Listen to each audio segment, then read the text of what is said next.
pense qu'on pourrait bien y aller. Parfait, on y va.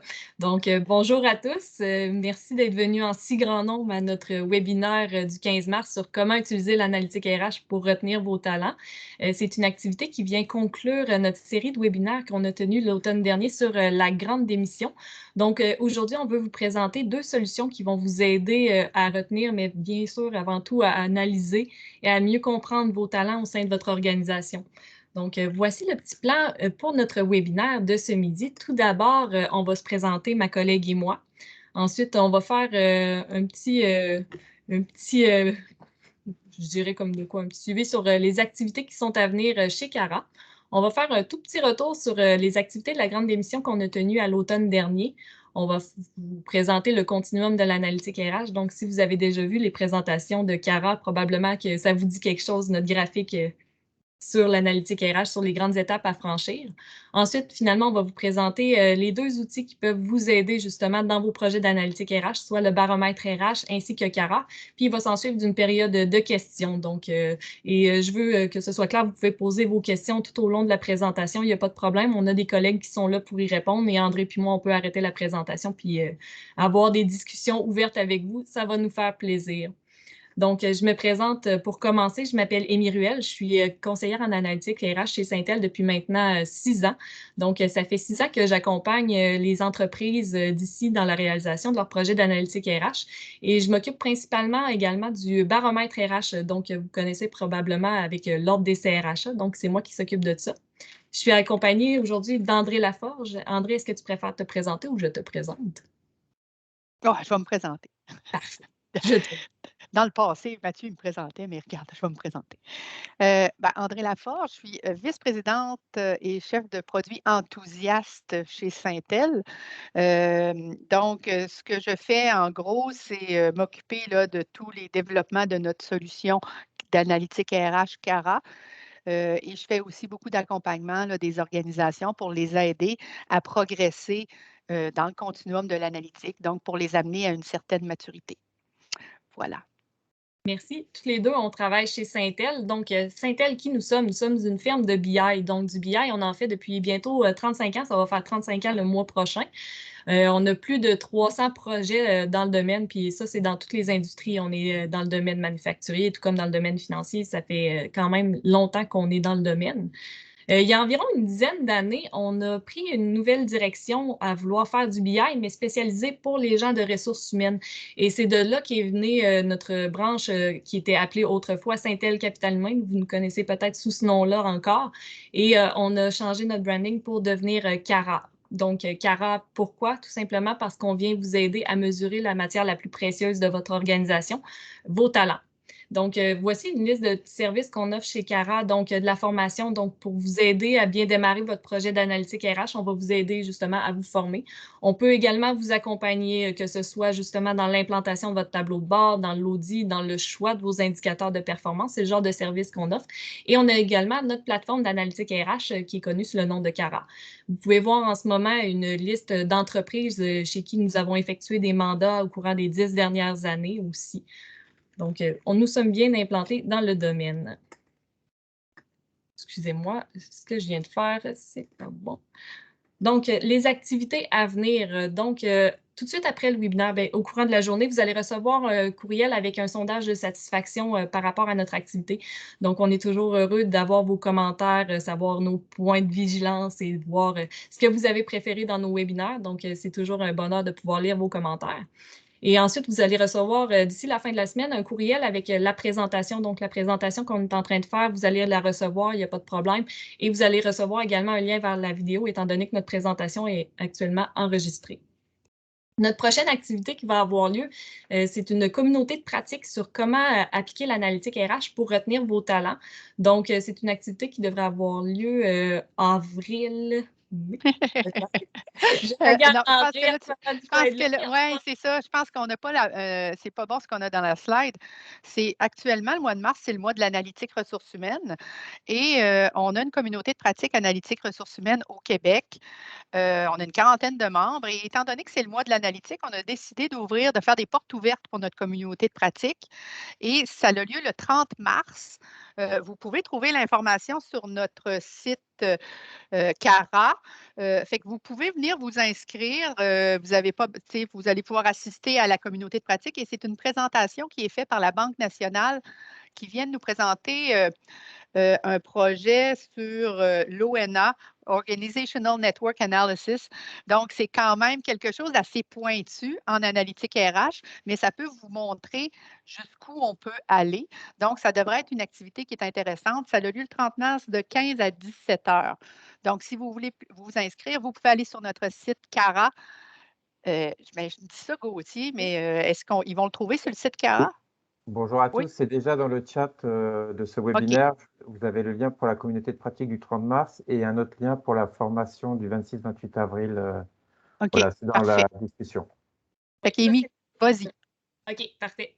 Donc, la formation, c'est la dernière activité que je voulais vous annoncer aujourd'hui. Donc, en route vers mon premier tableau de bord RH. Donc, c'est notre formation 1 qui vise à vous offrir les bases pour démarrer votre projet d'analytique RH. Donc, c'est quoi les étapes pour bâtir votre tableau de bord? De quoi votre tableau de bord devrait avoir l'air? Combien d'indicateurs vous pouvez mettre dessus? Donc, c'est le genre de sujet qu'on va couvrir lors de cette activité, en plus de parler de différents indicateurs de performance. Ça a lieu les 26 et 28 avril prochains en avant-midi, si jamais ça vous intéresse. Ensuite, je vais vous parler un peu de la série spéciale de 4 webinaires sur la grande démission. Donc, l'automne dernier, vous avez peut-être participé, peut-être que vous ne les avez pas vus. Donc, on a tenu 4 webinaires sur le sujet de la grande démission. Donc, l'analytique RH pour aider à mieux cibler à l'écoute des employés où on voyait justement les sondages, identifier les employés à risque de quitter, donc commencer un peu à parler de prédictif, pouvoir prédire les employés qui quittent.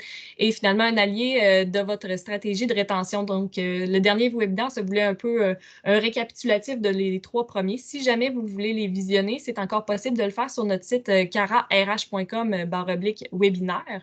Donc, vous pouvez aller les visionner quand vous voulez ou les revoir si vous les avez déjà vus. Des outils pour vous aider. Donc, aujourd'hui, André et moi, on veut vous présenter le baromètre RH ainsi que CARA. Mais tout d'abord, le continuum de l'analytique RH. Donc, le continuum de l'analytique RH, vous l'avez probablement déjà vu si vous avez déjà assisté à l'une ou l'autre de nos formations ou de webinaires. Ce que ça veut vous montrer, c'est que l'analytique RH, c'est pas à partir du point A, je ne fais rien, au point B où finalement je suis arrivée puis j'en fais. Il y a une série d'étapes que vous devez obligatoirement franchir si vous voulez passer à l'étape suivante et finalement parvenir à faire du prescriptif ou du prédictif si c'est ce que vous préférez. Donc, tout d'abord, l'intuition, ça, on ne s'attardera pas vraiment là-dessus, c'est que vous pensez que vous avez un problème de roulement, donc vous allez travailler sur une stratégie de rétention. Ensuite, des métriques. Donc, vous commencez à implanter des indicateurs de performance au sein de votre organisation. Donc, vous faites des petites recherches, vous allez commencer à calculer votre taux de roulement. Ensuite, benchmark. La question importante mais légitime à savoir, OK, parfait, maintenant que j'ai mon taux de roulement en main, est-ce que je suis bon? Donc, vous voulez aller vous comparer, que ce soit à des entreprises de votre secteur d'activité, de votre région ou même de votre taille également. Ensuite, les tableaux de bord, c'est que vous avez une série d'indicateurs de performance que vous voulez pouvoir suivre à travers le temps. Donc, vous les mettez tous ensemble dans un tableau de bord que vous suivez. Et ensuite, la dernière étape, du quoi. Donc, les sondages. Puis là, on ne parle pas uniquement des sondages de mobilisation, on parle aussi des sondages d'accueil, des sondages de départ, les pulses que vous connaissez, donc les sondages éclairs. Et c'est là qu'on franchit le mur de l'analytique RH. Pourquoi un mur? Tout simplement parce qu'après, vous devez avoir des ressources qui sont dédiées. Puis là, je parle des gens, vous devez embaucher peut-être un scientifique de données, avoir des gens dans votre équipe qui vont se connaître à l'intérieur de votre organisation pour l'analytique RH. Avoir une solution d'analytique RH également, ça peut être pertinent ou tout simplement, j'ai oublié mon idée, d'avoir une solution, d'avoir des ressources ou des fonds également. Donc, vous devez également avoir un budget dédié à l'analytique RH. Et là, vous allez franchir une étape pour pouvoir arriver au pourquoi. Donc, où vous allez arriver et faire des corrélations, par exemple. Mon délai d'embauche et mon coût par embauche ont augmenté les deux. Ben, c'est peut-être normal parce que mon coût par embauche augmente parce que je passe plus de temps en recrutement. C'est le genre de choses que vous allez voir. Vous allez faire des liens de cause à effet, donc des liens de causalité aussi entre vos indicateurs, pour finalement arriver ensuite au prédictif. Donc, prédictif, Marie-Claude est à risque de quitter au courant des 3 prochains mois. Ah, OK, parfait. Et finalement, voir le prescriptif. Le prescriptif, c'est oui, Marie-Claude risque de partir dans les courants des 3 prochains mois, mais qu'est-ce que je peux faire pour anticiper son départ? Donc, vous pouvez voir, OK, Marie-Claude est à risque de partir, mais ça fait 3 ans qu'elle n'a pas eu de formation, je devrais peut-être investir dans son développement. Ce genre de choses-là. Donc, voici le continuum de l'analytique RH. Et je vais vous présenter maintenant le baromètre RH. Donc, le baromètre RH, vous le connaissez peut-être par l'Ordre des CRHA. Pourquoi je vous le présente aujourd'hui? Pourquoi c'est moi qui vous le présente? C'est parce que le baromètre RH, c'est un outil offert par l'Ordre, mais c'est Syntel qui a créé la technologie qui est derrière tout ça. Donc, je vais vous le présenter ici. Tout le monde voit mon écran? Oui. Parfait. Donc, le baromètre RH est un outil super simple créé par l'Ordre des CRHA qui vise à vous offrir 10 indicateurs de performance RH et à vous positionner au travers du marché. Là, je tiens à le préciser, par exemple, les données qui sont marquées ici sont fictives. Donc, c'est pour mon entreprise démo. Donc, les résultats que vous voyez en ce moment, ce sont des résultats fictifs. Mais vous pouvez voir ici en ce moment la moyenne du marché pour 2021. Mais faites attention si vous prenez une capture d'écran parce que la saisie des données se termine le 31 mars prochain. Donc, les moyennes vont encore varier jusqu'à ce moment-là. Donc, en ce moment, ce qu'on peut voir, bien entendu, il y a mon résultat pour cette année. Il y a le résultat pour l'année antérieure qui vise à nous offrir un comparatif par rapport à nous-mêmes. Donc ici, je peux voir, OK, mon résultat pour l'année antérieure était de 25,3 pour mon taux de roulement. Cette année, il est de 25,1. Donc, on ne parlera pas d'amélioration, on est stable. Et quand on arrive et qu'on se compare, ici, on peut se positionner dans le marché. Si j'étais dans la zone bleue, je ferais partie des meilleurs résultats. La zone grise étant la moyenne, les résultats dans la moyenne. Et les rouges, ce sont les résultats qui ont besoin de s'améliorer, on va dire ça comme ça. Donc, je peux me positionner, je peux voir, ah, ben c'est parfait en ce moment avec 25,1 je me retrouve dans la zone grise, donc dans la moyenne. Et au-dessus du graphique, je peux voir comme de quoi en ce moment, la moyenne du marché est de 31,6 Donc, on peut dire, je suis 6 sous la moyenne, ce qui est quand même bien. Sauf que, en ce moment, je me compare avec les entreprises de tout secteur d'activité confondu, de toutes les tailles et de toutes les localisations, donc les régions administratives. Si moi, je me dis, OK, je fais partie en ce moment du secteur finance et assurance. Et maintenant, je vais voir mon taux de roulement. Le système se met à jour, je suis désolée. Voilà. Oh, là, on peut voir comme de quoi mon taux de roulement, bien entendu, il reste le même, mais dans mon secteur d'activité, en ce moment, il est de 14,9 Donc, effectivement, j'ai peut-être un problème de roulement. Et là, on peut arriver et dire, OK, je vais aller le segmenter, je vais voir, est-ce que c'est mon problème est plus au niveau du roulement volontaire ou involontaire? Et là, je peux voir roulement volontaire en ce moment. La moyenne est de 12,2 donc je suis 7 au-dessus de la moyenne, 7,7 pour être exact. Et pour le taux de roulement involontaire, j'ai 5,2 par rapport à une moyenne qui est de 2,7. Donc, et on peut continuer puis aller voir plus loin. Et ensuite, on peut voir le taux de rétention des nouveaux employés. Moi, c'est plus là que je voulais vous attirer. En ce moment, je peux voir 89,8 pour le taux de rétention des nouveaux employés. Et on peut voir que ma valeur, elle se situe en ce moment ici, peut-être parmi les pires. Donc, ce que je vais faire, c'est que je vais aller voir sur l'onglet Tableau, qui me permet d'accéder à d'autres informations quand même très pertinentes, à savoir avec combien d'entreprises en ce moment je me compare et quel est le résultat maximal pour une entreprise, quel est le minimum. Et là, je tiens à préciser, pour pouvoir obtenir des résultats, ça prend un minimum de 5 entreprises, pour la seule et unique raison qu'on ne veut pas que les gens soient capables d'identifier les entreprises avec lesquelles elles se comparent. Donc, je peux arriver puis venir ici revoir mon taux de rétention des nouveaux employés. Je me compare avec 7 entreprises. Il y a une entreprise que la donnée maximale, c'est 100 Ils ont retenu tous leurs nouveaux talents, ce qui est quand même bien, ils sont chanceux. Et le minimum, 74,7 c'est moi. Je suis le moins bon de ma catégorie en ce qui a trait au taux de rétention des nouveaux employés. Donc, peut-être que je pourrais aller mieux accueillir mes gens, mais je pourrais dire également, puis faire de la sélection multiple, bien c'est bien beau, moi je suis dans le secteur des assurances, mais c'est mon département de TI qui a de la misère, donc je vais aller voir parmi mes services professionnels, scientifiques et techniques. Et je pourrais avoir une sélection des 2 secteurs d'activité ensemble. Et là, on peut voir, ah, mon minimum ici est à 69,2. Fait qu'il y a quand même des entreprises dans le secteur des TI qui ont de la difficulté à retenir leurs nouveaux talents. Donc, il y a du travail à faire, mais je ne suis pas le pire. Il y a quelque chose comme ça qui pourrait se dire. Si jamais les gens ont des questions par rapport aux formules utilisées, vous avez accès ici à un dictionnaire d'indicateurs de performance. Donc, tous les indicateurs de performance sont décrits ici. Vous avez la formule, les informations qu'on a besoin pour calculer, où vous devriez trouver ces informations normalement dans vos systèmes. Puis, on vous met des informations complémentaires du type comment vous pourriez segmenter cet indicateur-là. Donc, une fois que vous avez votre résultat, vous pouvez aller chez vous et dire, OK, ils nous disent le taux de roulement, d'aller le séparer. On peut le voir justement par ancienneté, par genre, si jamais ça vous intéresse, par département aussi. C'est une information qui est intéressante à aller chercher. Ensuite, vous avez la procédure pour la saisie en ligne, je ne vous en parlerai pas, et finalement, le répertoire des données. Donc, la façon que le baromètre RH fonctionne, on veut que les gens se comparent avec un benchmark de qualité, donc que tout le monde utilise les mêmes formules de calcul. Donc, pour ce faire, ben, nous, on demande l'information et c'est le système qui calcule les indicateurs de performance à votre place. Donc, en ayant le répertoire des données, on vous montre toutes les informations qui sont demandées, oui, à l'intérieur du baromètre RH, mais on vous montre également pour quel indicateur cette information-là est liée. Et je tiens à apporter une précision, s'il y a des informations que vous ne sentez pas à l'aise de transmettre ou s'il y a des informations que vous n'avez pas tout simplement, vous n'êtes pas obligé de soumettre toutes les données. On a des participants qui participent pour 4 indicateurs de performance uniquement. C'est juste qu'il faut savoir que vous avez uniquement accès aux indicateurs de performance pour lesquels vous avez transmis l'information. Donc, vous pouvez voir dans le répertoire des données, justement, si jamais il y a un indicateur de performance que vous n'avez pas l'information, ben, vous n'y aurez pas accès. C'est tout simplement ça.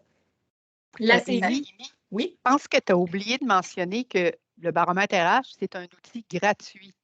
Donc, pour les membres de l'ordre, si vous avez un membre de l'ordre dans votre organisation, il peut s'inscrire et c'est gratuit. Fait que vous n'avez pas de raison, là. Il y a des gens qui nous appellent et ils veulent avoir des benchmarks, mais il existe un outil gratuit au Québec, puis c'est le baromètre RH. Fait qu'il n'y a pas de raison de ne pas vouloir fournir l'information. Et comme Émile l'a dit, vous pouvez rentrer les données pour 2021 jusqu'au 31 mars. Donc, il vous reste encore un peu de temps pour le faire. Vas-y, Émile, continue. Oui, j'étais sûre que je l'avais mentionné, mais probablement que tu as raison. La saisie se fait en ligne directement à partir d'ici sur l'application. Donc, super simple. Et c'est des informations de base qu'on vous demande. Donc, votre nombre d'employés au début de la période. Donc, à savoir en date du 1er janvier, combien d'employés vous aviez chez vous, combien de départs volontaires et involontaires que vous avez vus et toutes les informations. Vous avez des bulles qui vous disent c'est quoi exactement ce qu'on cherche comme information et c'est quoi les indicateurs qui sont affectés par cette information-là. Donc, si jamais il y a une information que vous ne pouvez pas transmettre, voici les indicateurs de performance auxquels vous n'aurez pas accès. Donc, les informations sont super simples à aller chercher. Vous avez vos employés, vos embauches, à savoir combien d'embauches vous avez eu au courant de l'année. Si vous voulez calculer le délai d'embauche également, c'est possible. On vous demande des données aussi sur votre absentéisme, donc les invalidités court, long terme, ainsi que les assignations temporaires.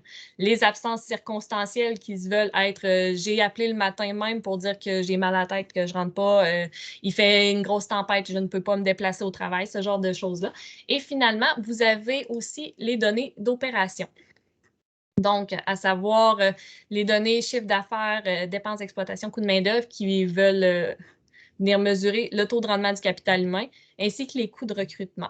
Et finalement, dans votre formulaire, vous avez aussi des questions qu'on qualifie plus qualitatives. Donc, c'est quoi les causes de départ et d'absence au sein de votre organisation, ainsi que les mesures de conciliation travail et vie personnelle. Ensuite, vous pouvez retourner au baromètre RH. Je tiens aussi à le préciser, l'application est bilingue. Donc, si jamais vous avez des gens anglophones qui pourraient rentrer l'information ou si jamais la haute direction, votre CEO est anglophone, bien, vous pouvez quand même lui présenter le tableau de bord, il va bien comprendre. Et finalement, le dernier indicateur que je veux vous montrer parce que ça veut vous aider à bien comprendre votre main-d'œuvre, c'est le taux de recommandation employeur, plus connu sous le nom de ENPS. Donc, le taux de recommandation employeur, lorsque vous cliquez dessus, vous pouvez créer un lien, tout simplement. Donc, c'est un lien qui va mener vos employés à une seule et même question. C'est sur une échelle de 0 à 10, dans quelle mesure vous recommanderiez notre organisation comme employeur? Et les employés ont juste à répondre à cette seule et unique question. C'est un lien que vous leur transférez et ça vient calculer votre taux de recommandation. Donc, votre taux de recommandation, une fois que vous l'avez, ce n'est pas un indice de mobilisation ou quoi que ce soit, mais une fois que vous l'avez, ça peut vous aider aussi à justifier un sondage de mobilisation au sein de votre main-d'œuvre. C'est pas mal tout ce que j'ai en ce moment sur le baromètre RH. Je peux vous parler des questions que j'ai en général dessus. Sinon, André, est-ce que tu veux poursuivre? Je vais Il y a quelqu'un qui avait posé une question là, dans le chat là, qui demandait pour la restauration, on a une catégorie pour la restauration? Oui, bien sûr. La catégorie, si je ne me trompe pas, c'est le secteur d'activité 60. C'est pas Ça, secteur. tu partages plus, là. 72, mais oui, ça existe. Dans le fond, pour comme. La manière que ça a été divisé en ce moment dans le baromètre RH, c'est par le secteur d'activité, le codician. Donc, c'est le système de classification des industries de l'Amérique du Nord. Donc, si on voulait se répandre, mettons, en Ontario, ou si on voulait aller dans l'Ouest canadien ou aux États-Unis, tout le monde a les mêmes codes en ce qui a trait au secteur d'activité. Donc, et en ce moment, on utilise la catégorie principale. Si jamais vous voulez vous inscrire pour le secteur de la restauration, c'est le service d'hébergement et de restauration. Donc, c'est le code 72 en ce moment. Il y a une autre question. Qu'est-ce que vous recommandez pour des organisations avec plusieurs divisions, plusieurs compagnies au registre des entreprises? Devrait-on ouvrir plus d'un compte? Oui, ben, il y a plusieurs entreprises qui le font. Dans le fond, vous n'êtes pas les premiers à nous contacter pour ça. Donc, ce qui arrive, c'est que vous devez nous contacter, puis nous, on peut créer plusieurs divisions. Ce qui fait en sorte comme de quoi vous devez, par exemple, remplir pour plusieurs formulaires. Donc, on peut dire, moi, chez moi, j'ai une division, admettons, je suis une résidence personne âgée, mais j'ai un regroupement, j'ai un siège social, puis j'en ai plusieurs. Je pourrais dire, OK, ben moi, je voudrais avoir ma résidence de Québec. Ensuite, je voudrais avoir ma résidence de Montréal à part, puis je voudrais avoir mon siège social à part. Donc, c'est tout simplement que vous devez nous contacter pour nous demander de les ajouter dans la liste des participants du baromètre RH. Vous devez compléter une inscription pour chacune des organisations. Et nous, à parallèle à ça, on vous crée un super utilisateur qui vous donne accès justement à tous vos tableaux de bord avec un seul compte utilisateur. Mais c'est ça, comme je vous dis, c'est que vous devez remplir plusieurs fois le formulaire parce que vous devez remplir un formulaire pour chacun. Donc, il y a un formulaire de saisie de données pour chaque organisation si vous voulez obtenir un tableau de bord pour chacune. On a une autre question, Amy. Au-delà d'accéder aux données en ligne, est-ce que c'est possible d'extraire les données dans Excel? Vous pouvez les avoir, mais en format PDF. Donc, Donc, pas dans Excel. non, c'est ça. Vous pouvez arriver et extraire vos résultats pour justement vous faire une capture d'écran sur PDF que vous pouvez transférer après ça avec des collègues. Mais non, nous n'avons pas Excel. Voilà. Bon. Est-ce que le Attends une minute, j'en ai un autre. Est-ce que le système permet aussi de comparer à des pairs qui utilisent le baromètre de manière raffinée davantage nos données de comparaison pour mieux se situer face à notre industrie? Baromètre de manière affinée davantage nos données. Je ne suis pas sûre que je comprends bien Ah la non, question. je suis désolée. Oui, ben, vous comparez à des pairs, vous comparez par secteur d'activité, par taille d'entreprise, par. C'est ça, vous pouvez raffiner la recherche tout simplement en disant, ben moi, je veux me comparer uniquement avec mon secteur d'activité, uniquement avec ma région. Donc, la sélection multiple est possible. Vous pouvez dire, moi, je veux me comparer uniquement avec justement les restaurants, donc les services d'hébergement et de restauration de la région de Montréal qui ont entre 50 et 200 employés. C'est possible. Toutefois, ce qu'on nous on dit, c'est qu'il faut avoir un minimum de 5 participants pour pouvoir afficher des résultats. Donc, plus vous affinez la recherche, plus le nombre d'entreprises devient restreint au sein de l'application. Ah, parfait. OK. Je suis contente. Ça répond à la question. Bon, ben, on va passer à l'autre section maintenant, là, qui est la section CARA. Fait que si on reprend le continuum de l'analytique dont Amy nous a parlé tout à l'heure, on avait les indicateurs. Après ça, on veut les benchmarker. Fait que ça, on peut le faire gratuitement avec le baromètre RH. Maintenant, si on veut aller plus loin que ça, puis se produire des tableaux de bord, puis être en mesure de faire des analyses plus poussées, bien, c'est là qu'entre en jeu notre outil d'analytique RH CARA. Fait que vous voyez ici, puis là, je vais regarder à gauche parce que mon écran est à gauche, là, mais j'essaie de garder un œil sur vous. Vous avez ici un tableau de bord. Je suis rentrée à partir d'un navigateur. On peut rentrer par n'importe quel navigateur. L'application vient en anglais et en français. Vous pouvez aussi voir ça sur votre téléphone cellulaire ou sur votre tablette. Donc, Cara est mobile. Et je vais vous expliquer rapidement. Puis, avant d'embarquer dans la démo, ce qu'on fait avec Cara, c'est qu'on prend votre information qui est soit dans un système RH, dans un système de paye. On a même des clients qui alimentent Cara à travers un chiffrier Excel. Ça, je vous dirais que ce n'est pas ce qu'on privilégie. On aime mieux aller se connecter directement à vos systèmes. Donc, on vient extraire la donnée de vos systèmes pour l'amener dans Cara à la fréquence qu'on détermine avec vous. La majorité de nos clients, je vous dirais qu'à tous les soirs, on fait une extraction de leur système pour qu'il y ait un tableau de bord et des analyses qui sont mises à jour à tous les jours. Mais on pourrait le faire une fois par semaine, à chaque période de paye, ou une fois par mois, si ça vous suffit d'avoir un update de données une fois par mois. Donc, je suis dans Cara. Le menu de gauche, c'est le menu de navigation. Je vais vous en parler rapidement de ce menu-là. J'ai un menu, puis je vous dirais que les gens qui commencent avec Cara, qui commencent dans l'analytique, utilisent davantage les 3 premiers menus. Donc, le menu tableau de bord, où je peux créer mes propres tableaux de bord. Dans Cara, on arrive avec 8 tableaux de bord déjà préconfigurés, mais je vais vous montrer tantôt comment créer son propre tableau de bord. On a mes panoramas qui sont davantage des analyses préconstruites sur différents sujets dans votre organisation. Donc, on va avoir une analyse sur votre rétention. C'est là qu'on va se concentrer aujourd'hui, d'aller voir votre roulement rétention. Mais on a aussi les comportements humains, on a les coûts RH, on a l'absentéisme, les heures supplémentaires, etc. Et les analyses partagées ici, il faut comprendre que Cara a d'intégrer Power BI. Fait que je ne sais pas si vous avez déjà entendu parler de Power BI. Power BI est un outil d'intelligence d'affaires qui est très fort en visualisation et qui est intégré dans notre plateforme. Donc, les gens qui ont Cara, ils n'ont pas besoin d'acheter de licence Power BI. Ça vient avec notre produit. Je vais aller vous montrer un petit peu plus tard à quoi ça ressemble. Ce qui arrive un peu plus loin maintenant, les analyses prédictives, ça, c'est davantage pour une clientèle qui est plus mature. Donc, pour être en mesure de faire des analyses prédictives, il faut avoir quand même une masse de données. Donc, il faut avoir on dit au moins 2 ans d'historique de données. Et ça dépend de votre taille. Si vous êtes une entreprise de 150, pour être en mesure de faire du prédictif, bien, dites-vous que ça peut prendre jusqu'à 5, 6, 7 ans d'historique de données. Si on est 2000, bien, 2 ans, ça peut être suffisant. Fait que ça, les analyses prédictives, je vais aller vous montrer ça tout à l'heure. On a aussi un module de sondage qui est intégré à Cara, qui vous permet de faire des sondages de mobilisation, des entrevues de départ, des sondages d'accueil. On pourrait faire aussi des sondages de rétention. Donc, toute cette donnée-là active des employés, on vient la chercher dans Cara et on peut venir la croiser avec les autres données. Je vais vous montrer aussi un peu plus loin comment on est en mesure de faire ça. Fait que je vais juste vous montrer, avant qu'on arrive là, dans les fonctionnalités, ce qu'on appelle la qualité des données.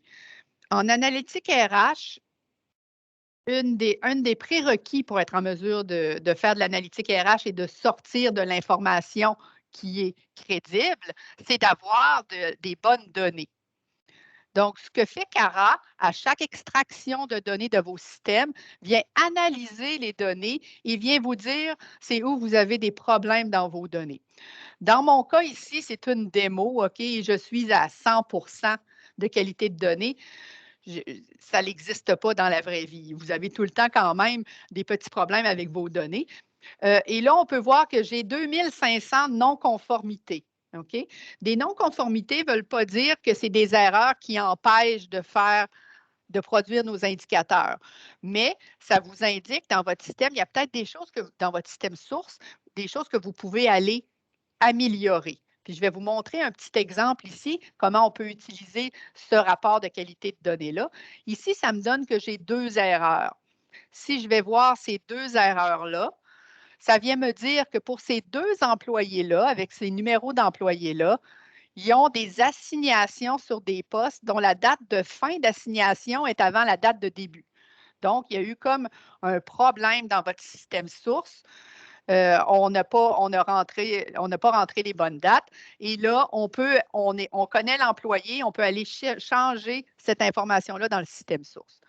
Ce rapport de qualité de données-là, il n'est pas disponible pour tout le monde dans l'organisation.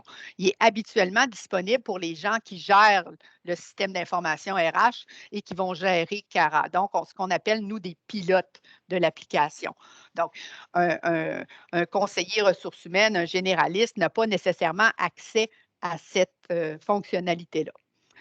Je vais revenir à mon tableau de bord maintenant.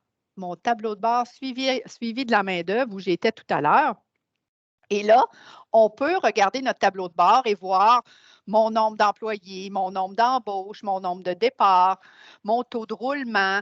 Et on a des petits graphiques qui viennent agrémenter là, pour montrer que, bon, ben, mon taux de roulement annuel là, en 2020, mon volontaire était à 5,5, il est passé à 10,2 en 2021. Il y a vraiment une croissance de mon taux de roulement. Donc, ça me fait dire, j'ai peut-être un petit problème. On va essayer d'analyser ça plus en détail tout à l'heure. Je regarde ça aussi, puis je ne suis pas quelqu'un qui va souvent dans l'application et je ne me souviens plus le taux de roulement, qu'est-ce que c'est exactement. Je clique sur le i, bien, j'ai la définition de mon taux de roulement, ma formule de calcul et un peu d'interprétation. Donc, comment je dois interpréter ça, le taux de roulement? Puis, qu'est-ce que je pourrais faire pour aller un petit peu plus loin? Quelles études ou quelles analyses je pourrais faire pour aller un petit peu plus loin dans mon taux de roulement? Fait qu'en gros, c'est à ça que ça ressemble, le tableau de bord, et j'ai la possibilité de filtrer cette information-là.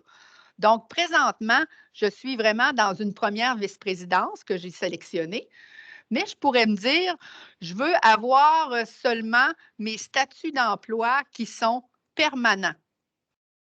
Donc, j'enlève mes gens qui sont temporaires, je veux juste avoir mes permanents, j'applique et ça se met à jour.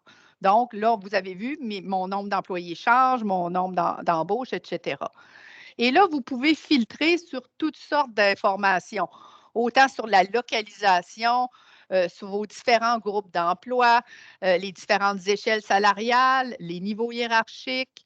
Je pourrais aussi filtrer par tranche d'âge, tranche d'ancienneté, niveau de performance, des groupes d'intérêt, des groupes cibles. Donc, vous voyez, vous avez plein de filtres que vous pouvez appliquer pour venir visualiser une situation particulière dans votre organisation. Fait que je vais enlever mon filtre permanent, je vais appliquer pour revenir dans ma situation initiale. Maintenant, je vais vous montrer comment on fait pour monter un tableau de bord en partant d'une page blanche. Donc, je pars de mon tableau de bord, je vais ajouter un nouveau tableau de bord. Et là, ça va me demander de lui donner un titre. Comme on veut parler de rétention, je vais l'appeler Initiative rétention. Et comme c'est bilingue, notre application, je vais lui donner un titre en anglais, Retention Initiative. Voilà. Et là, moi, je suis un expert dans l'application Cara parce que je suis quelqu'un de Syntel. Et c'est pour ça que je suis capable d'avoir les 3 types de tableaux de bord que je peux produire. Si vous êtes un client et que vous êtes pilote, bien, vous allez avoir seulement 2 choix, pilote ou utilisateur. Et si vous êtes un simple utilisateur, vous allez seulement avoir vous n'aurez pas de choix à faire. Moi, je vais faire comme si j'étais un pilote pour ajouter mon tableau de bord. Et un pilote, ce que ça lui donne, c'est qu'il peut prendre son tableau de bord et le partager avec d'autres utilisateurs. Tandis qu'un utilisateur va pouvoir se créer un tableau de bord pour lui, mais pas nécessairement le partager avec tout le monde. Fait que si je regarde ici, je veux créer mon tableau de bord rétention, je veux ajouter des indicateurs dans mon tableau de bord. Là, j'ai ma liste des indicateurs. Cara vient avec plus de 350 indicateurs de performance déjà préconfigurés. OK? Donc, vous avez le choix d'indicateurs. Fait que si je prends mon nombre d'employés, je vais aller sélectionner quelques indicateurs. Fait que je vais prendre mon nombre d'employés.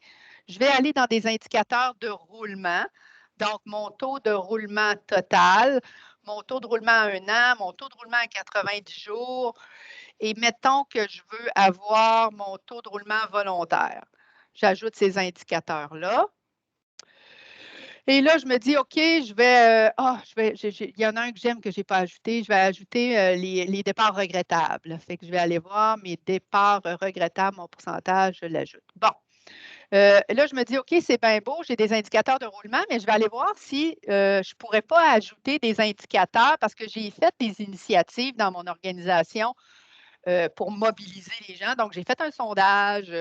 J'ai fait aussi, j'offre aux gens la possibilité là, de faire, de se développer dans l'organisation, donc d'aller vers d'autres postes. Donc, on veut voir si notre mobilité, je vais aller dans mes mouvements ici, Je vais aller rajouter mon taux de mobilité interne, mon taux de promotion, mon délai de promotion, c'est un bon ça, puis mon taux de promotion.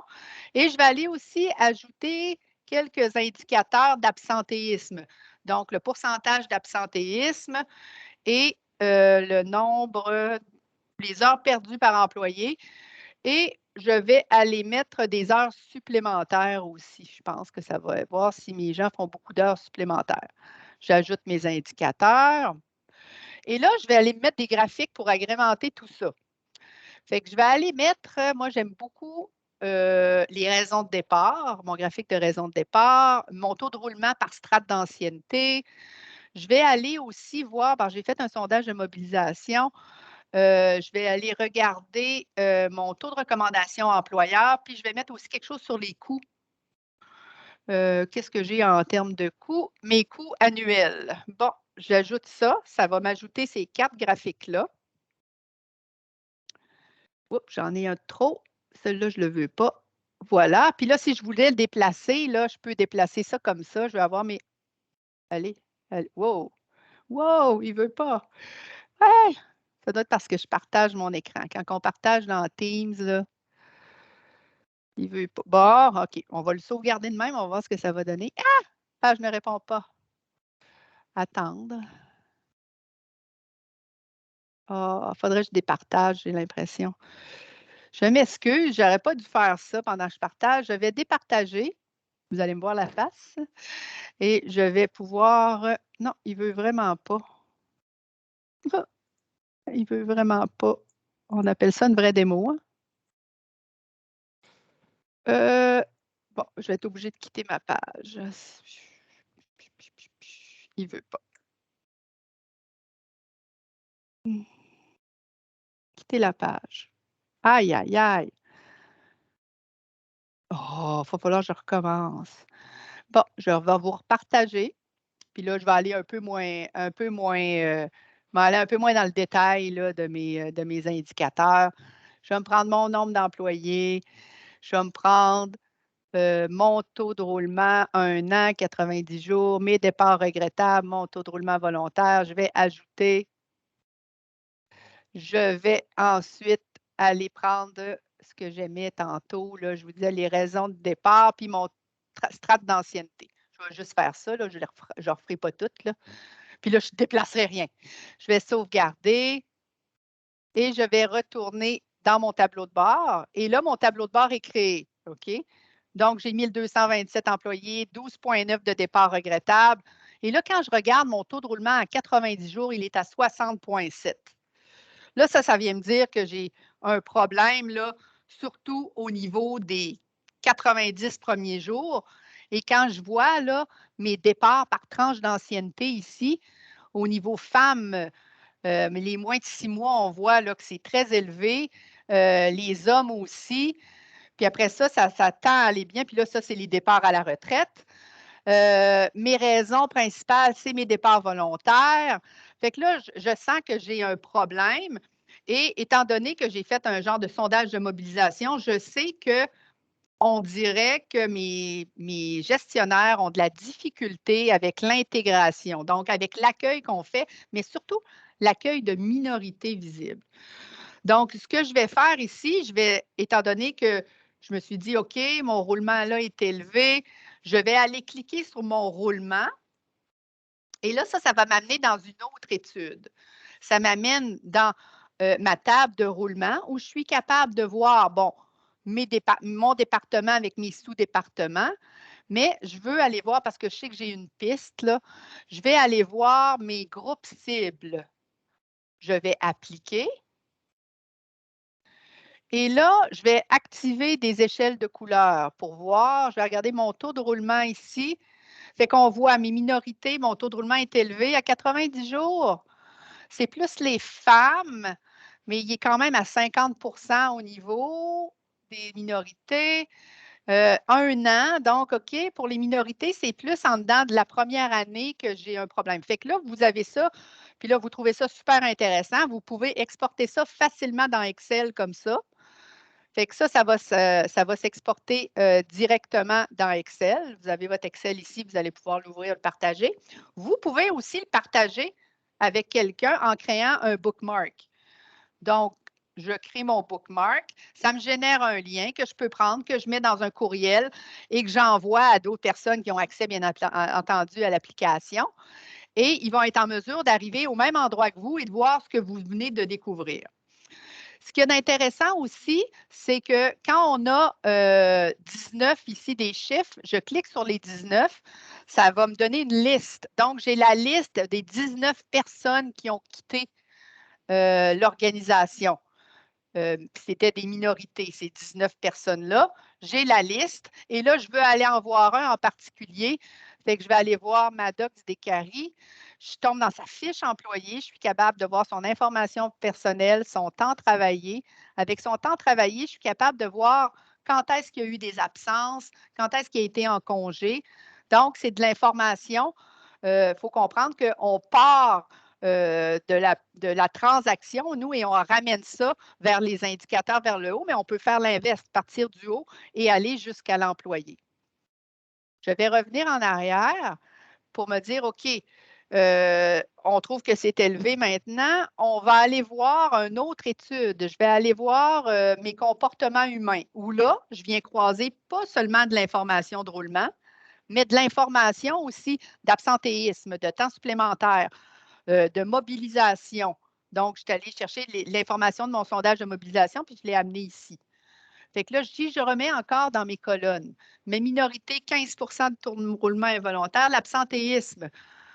L'absentéisme, bon, ce n'est pas eux qui ont le plus élevé, mais à 7 d'absentéisme, je vous dirais que c'est quand même très élevé. Quand on passe le 4 d'absentéisme, là, c'est problématique. On a 7 Quand je regarde la mobilisation, c'est eux qui sont les moins mobilisés. Leur taux de recommandation employeur aussi.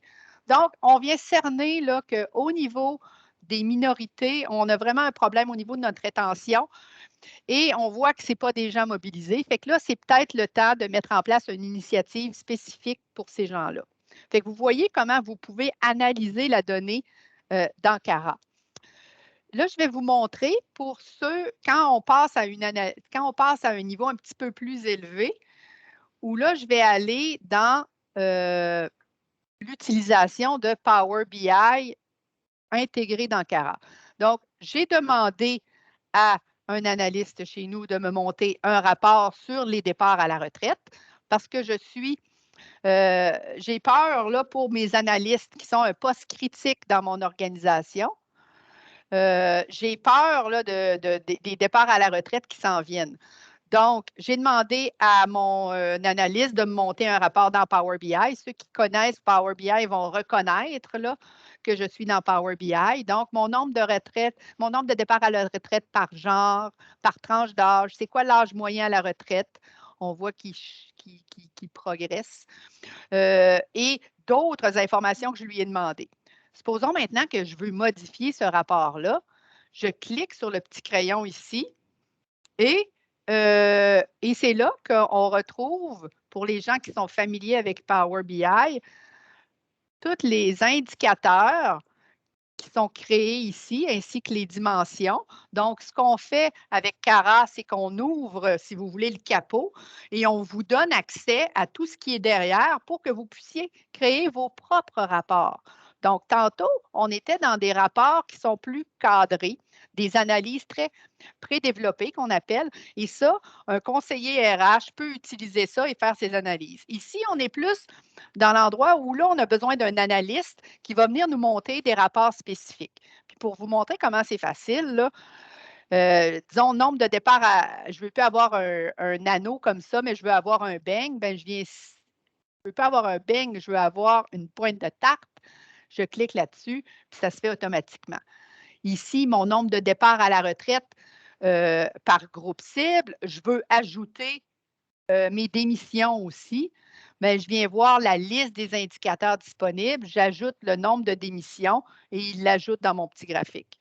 Puis là, j'ai juste à le sauvegarder et j'ai fait les modifications nécessaires à mon Power BI. Fait que ça, c'était pour vous montrer que vous avez plein de liberté pour créer tous les types de rapports là, que vous voulez. Maintenant, finalement, la dernière portion que je veux vous montrer, ce sont les analyses prédictives qui viennent d'Ankara. Donc, ici, j'ai la projection de mon taux de roulement. Ce qu'on vient faire, c'est qu'on vient regarder les 24 derniers mois. On prend un modèle qu'on appelle là, des séries temporelles. Donc, ça, c'est fait vraiment par des gens en sciences de données, où on vient combiner différents modèles pour être en mesure de vous montrer dans le gris ici la prévision de votre taux de roulement pour les 12 prochains mois. Donc, étant donné le passé, voilà ce qu'on prédit qui va arriver au niveau de votre taux de roulement. Et ensuite, on vient vous expliquer ici en bas par des beaux chiffres, mais moi, j'aime mieux le graphique, vous expliquer la réalité est en bleu, c'est ce qui s'est passé dans votre organisation. Et ça, c'était la prévision qu'on avait fait. OK? Fait que vous pouvez voir que le modèle est quand même bon à voir quand il y a des pics dans votre roulement.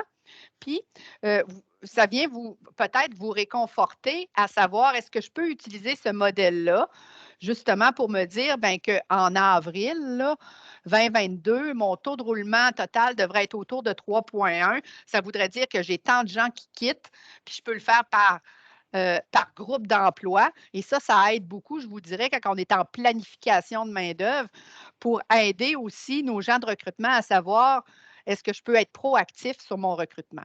Fait que ça, c'était pour vous montrer la projection du taux de roulement. Et la dernière chose que je veux vous montrer dans Cara, c'est l'analyse des risques de départ. Donc, ce que Cara vient faire, vient vous sortir une liste des gens qui sont à risque de quitter. Dans mon cas, j'ai voulu qu'on se concentre seulement sur mes hauts performants, parce qu'on le sait, quand un haut performant quitte, c'est ce qui amène le plus de dommages à notre organisation. Fait qu'ici, j'ai mes 20 hauts performants qui sont à risque de quitter et je peux voir que, parce que j'ai eu une petite alarme ici là, me disant que Caroline, là, son risque de départ était en train d'augmenter. Fait que Caroline Gagné, là, son risque de départ est maintenant à 87 La tendance des 3 dernières années, on voit que Caroline là, est en croissance. Donc, je suis à risque de quitter, que Caroline quitte dans la prochaine année. Et voilà les actions que je pourrais poser pour mitiger un peu le risque que Caroline quitte. Donc, par exemple, les facteurs de risque pour Caroline, c'est sa rémunération, est à l'échelle le plus bas de l'échelle salariale, est au niveau le plus bas de son échelle salariale. Caroline n'a pas eu de plan de développement. OK? Elle a reçu rien que 8 heures de formation dans les 3 dernières années. Vous devriez mettre en place un plan de développement. Puis aussi, Caroline, elle est programmeur, puis elle habite à plus de 40 km. Peut-être qu'on pourrait mettre en place, on pourrait appliquer la politique de télétravail pour Caroline. Fait que vous voyez, c'est jusqu'où on peut aller là, avec vos données ressources humaines. On peut, puis là, je veux clore là-dessus. On peut calculer vos indicateurs. Vous avez le baromètre RH pour être en mesure de comparer vos indicateurs avec le reste du marché. Puis le baromètre RH, c'est québécois, là, donc avec des entreprises québécoises. Vous pouvez avoir aussi un outil qui vous aide à faire vos propres tableaux de bord, à monter vos tableaux de bord, à choisir vos indicateurs. Vous avez un outil qui vous permet d'analyser des situations et c'est un outil aussi qui vous permet d'aller beaucoup plus loin au niveau prédictif et prescriptif. Fait que voilà ce que je voulais vous parler aujourd'hui avec Cara. Fait que Amy. C'est moi. Donc, en conclusion, avec tout ça, je vais vous représenter la présentation. Donc, juste de faire un petit rappel des activités qui vont suivre. Donc, la présentation, vous allez la recevoir au courant de la prochaine semaine, d'ici la fin de la semaine. Puis là, je vais aller à la fin. Voilà. Donc, la démo du baromètre, c'est pas ça. Et voilà, donc d'ici la fin de la semaine, vous allez recevoir, bien entendu, un courriel avec le lien menant vers le webinaire. Et vous allez pouvoir revoir aussi notre présentation. Donc, on va vous la faire parvenir. On attend toujours vos commentaires par le biais du sondage de mobilisation. Notre prochaine activité, je l'ai inscrit, la communauté de pratique qui va avoir lieu le 30 mars à 15 h. Donc, je vais vous envoyer le lien. On va vous envoyer le lien vers le formulaire d'inscription si ça vous intéresse. Et ensuite, notre prochaine formation qui va avoir lieu le 26 et 28 avril prochain, en route vers mon premier tableau de bord RH. Donc là, ça va être une période de questions qui va commencer. Moi, j'aimerais en apporter une précision. Cara et le baromètre RH sont liés. Donc, si vous participez à Cara, si vous avez Cara, vos données sont transférées dans le baromètre RH afin que vous puissiez vous comparer auprès du marché sans avoir à faire de la double saisie. Moi, je tenais à apporter ce petit point-là.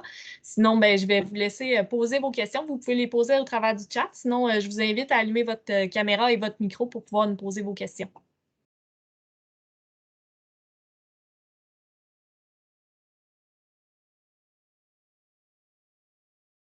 André, au pire, tu veux-tu répondre à quelques questions que tu as des fois Des questions que j'ai des fois. par rapport à Cara? Ah oui, il y en a, on a plein. On a plein. Moi, je vais te poser ma classique, le seuil. Tu sais, tout à l'heure, tu nous montrais l'absentéisme. Ici, on a un code, il est rouge, celle-ci, c'est vert. Comment qu'on fait pour établir ça? Toi, tu l'accompagnes les entreprises, puis après ça, c'est eux qui choisissent en fonction de leur industrie, c'est eux qui choisissent en fonction des résultats qu'ils ont eu au cours des dernières années. Comment vous faites? Ben, ça dépend. Là. Ça va dépendre des indicateurs. Premièrement, là, ce qu'il faut faire, c'est, il y a 350 indicateurs de performance dans Cara. Là. Fait qu'on ne commencera pas à analyser ces 350 indicateurs de performance-là. Ce qu'il faut faire, c'est vraiment créer un tableau de bord à partir de la stratégie d'affaires de l'organisation. Donc, vraiment voir ce qui est important pour l'organisation dans les prochaines années. Et là, on se rend compte que, bon, l'organisation est en croissance, l'acquisition de talent est complexe, le roulement augmente. Fait que là, on va aller chercher des indicateurs qui vont faire en sorte que les initiatives RH qu'on met en place va avoir un effet sur ces indicateurs-là. Fait que souvent, on va avoir le taux de roulement qu'on va mettre là. Il y a des organisations qui sont préoccupées par leur délai d'embauche. On va aller mettre les indicateurs liés au délai d'embauche. Et là, c'est là qu'on va décider, bien, OK, si notre délai d'embauche est à 60 jours présentement, bien, on met en place des initiatives de marque employeur, on met en place toutes sortes d'initiatives au niveau ressources humaines, justement pour faire baisser notre délai d'embauche. Bien, c'est quoi la cible qu'on se donne? Donc, pour savoir cette cible-là, soit qu'on va aller chercher des benchmarks à l'externe, ou soit qu'on va se dire, écoute, soyons réalistes, dans la prochaine année, on pense baisser notre délai d'embauche de 10 jours, puis dans 2 ans de 15 jours, puis dans. Fait que ça, les cibles, c'est vraiment une histoire de discussion avec l'équipe RH, des initiatives qu'on met en place. Et ce n'est pas quelque chose qu'il faut faire à la légère puis mettre une cible comme ça. Là. Fait que, tu sais, il y a plein de techniques pour mettre une bonne cible, mais je dis tout le temps, soyez réaliste dans les cibles que vous mettez. Parce que si vous n'avez pas d'initiative en place, votre indicateur, il ne baissera pas tout seul. Là. Fait qu'il faut y aller avec les initiatives RH qu'on a en place. OK, parfait. On a eu une autre question dans le chat. Elle voulait savoir, puis ça, c'est une excellente question, en termes de sécurité et confidentialité des données des employeurs, que dites-vous pour les rassurer? Ben là, il y a 2 choses. Là. Pour le baromètre RH, c'est impossible là, vous voyez seulement vos données à vous et vous voyez des moyennes. Donc, vous ne voyez pas les données des autres pour le baromètre RH. Là, la sécurité est faite est faite comme ça, fait qu'il n'y a aucun problème. Dans Cara, c'est certain qu'il y a de la sécurité, autant la sécurité à l'interne, OK? Donc, dépendamment du profil que vous avez dans Cara, vous pouvez voir l'information que vous avez le droit de voir. Fait que si vous avez, par exemple, je peux vous montrer des genres d'implantation qu'on fait, là, quand on a une organisation avec plusieurs partenaires d'affaires qui ont plusieurs lignes d'affaires dans l'organisation, bien, ces gens-là peuvent voir toute l'information des lignes d'affaires sur lesquelles ils travaillent, mais ils n'ont pas le droit d'accéder à l'information de la haute direction. Donc, ils vont voir l'information jusqu'à un certain niveau. D'autres, un gestionnaire, par exemple, pourrait voir l'information de son équipe, donc descendre jusqu'au niveau employé et voir l'information de son équipe. Il pourrait comparer son taux de roulement avec une autre équipe, mais il ne pourrait pas aller voir le détail de l'autre équipe. Donc, pourquoi les gens quittent, il ne peut pas voir ça. Fait que ça, c'est la sécurité interne dans Cara. Et c'est certain que Cara aussi est hébergé, est un mode SaaS, donc est hébergé au Canada, dans Azure, et on suit tous les protocoles de sécurité qui existent actuellement sur le marché. On est en train d'obtenir là, une certification qui s'appelle SOC 2 pour ceux que ça intéresse. Là. Donc, ça fait en sorte que on ne veut pas qu'il y ait de fuite de données de Cara, bien entendu, parce que c'est de l'information qui est confidentielle. OK, parfait. J'ai une autre question ici. Est-ce que c'est pertinent d'utiliser un système comme Cara pour une PME qui compte moins de 100 employés? Bon. On va être honnête, là, nos plus petits clients dans Cara actuellement, je voudrais que c'est 150 employés. OK? Ça va dépendre beaucoup du genre d'entreprise que vous êtes. Quand le capital humain ou quand la main-d'œuvre est une main-d'œuvre, je dirais, qui coûte cher, qui est difficilement recrutable, ça, Cara peut devenir intéressant. Ça peut devenir intéressant aussi si vos 100 employés ne sont pas tous au même endroit. Donc, si on a plusieurs points de service, souvent les RH, c'est plus difficile d'avoir une vue d'ensemble. Donc, ça, pour 100 employés, je pense que ça pourrait faire. Si vous avez une main-d'œuvre qui coûte cher, qui est difficilement recrutable, puis que vous êtes dans plusieurs points de service, Cara peut être utilisé là, pour 100 employés. En bas de ça, je pense que ça devient peut-être un overkill, comme on pourrait dire, là, parce que, veut pas, c'est un outil qui va aller, il faut que vous ayez en place un système d'information RH, vous avez certainement un système de paye, ça prend comme des prérequis aussi. Fait que, moi, je dis 100, c'est comme le plus petite organisation qui peut utiliser Cara. J'essaie OK. de voir si on a des plus petits que ça, mais non. Parfait. J'ai une autre question. Quels sont les coûts de base pour l'implantation de Cara? L'implantation, bien, ça dépend. Notre pricing est fait par nombre d'employés. OK? Et ce prix-là peut varier entre, écoute, puis c'est sûr que plus vous êtes gros, plus le prix par employé descend, mais ça varie entre 2 à 3 dollars par employé par mois.